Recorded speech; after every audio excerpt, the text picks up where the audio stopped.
السلام علیکم ورحمۃ اللہ وبرکاتہ۔ میرے محترم ناظرین و سامعین، ہمارے چینل کی طرف سے آپ کو خوش آمدید کہتے ہیں۔ اگر آپ ہمارے چینل میں نئے ہیں تو ضرور سبسکرائب کر دیجئے۔ آج ہمارا سبق ہے تختی نمبر 12۔ چلیے جلدی سے ہم سبق دیکھ لیتے ہیں۔ تختی نمبر 12، مشق سکون یعنی جزم۔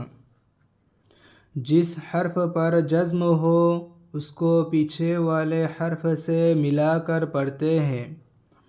جزم والے حرف کو ساکین کہتے ہیں۔ حمزہ ساکینہ کے پڑھنے میں جھٹکا ہوتا ہے،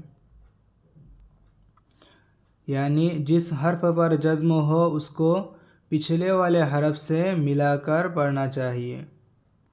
جزم والے حرف کو ساکین کہتے ہیں۔ جس حرف پر جزم ہو اس حرف کو ساکین کہتے ہیں۔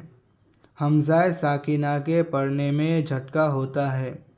اگر حمزہ کے اوپر ساکین ہو تو اس کو جھٹکے کے ساتھ پڑھا جاتا ہے، جیسے تجری، تا جیم زبر تج، را یا زیر ری، تجری۔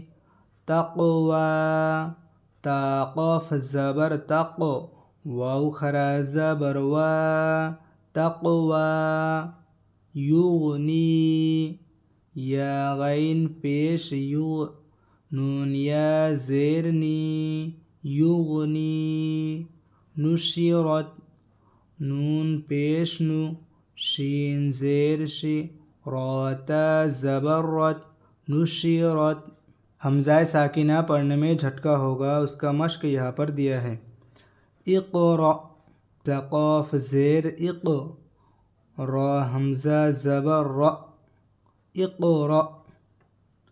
تأتون، تا حمزہ زبر تا، تا واو پیش تو، نون زبر نا، تأتون۔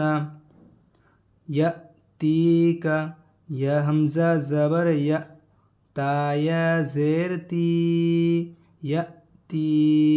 کاف زبر کا، یأتیک۔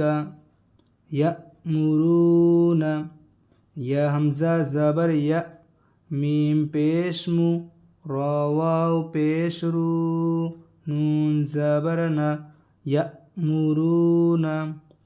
اسی طریقے سے آپ بھی ہمارے ساتھ ساتھ پڑھ لیجئے اور اپنے بچوں کو بھی سکھائیے۔ جو لوگ قرآن کریم صحیح تجوید کے ساتھ سیکھنا چاہتے ہیں ان تک ہمارے ویڈیو کو شیئر کر دیجئے تاکہ قرآن کریم سیکھنا سکھانا پورے دنیا میں عام ہو جائے۔ السلام علیکم ورحمۃ اللہ وبرکاتہ۔